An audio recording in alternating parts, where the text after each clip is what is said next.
how to buy MEXC token. So this token came under the symbol of M87. Now before we start, this is not financial advice. I'm not professional or economic expert. Before investing in any project that you find on my channel, please do your own research. Now before going on buy this token, make sure to check the REFERRAL account and keep following the updates about this token. So this token, it will be listed on MEXC. So how to buy this token? Now go to your MEXC account, as you can see, and make sure to log into your account. Now if you don't have an account on MEXC, you can go down in the description and you will be able to find the referral link. Go and create an account on MEXC to benefit from rewards and fund your account with some USDT. Now how to do that? Now in the search, type the token name. It will be M87 and you will be able to find this pair. Now click on it.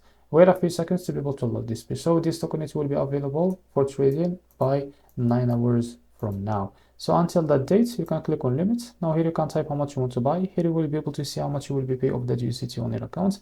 Now click here on buy M87. If you select the market, you can drag this to set how much percentage that you want to use of that USDT on your account in order to use it to buy this token, and click on buy here M87. So this is how to buy M87 token. If you found this very helpful, please like and subscribe. See you next video.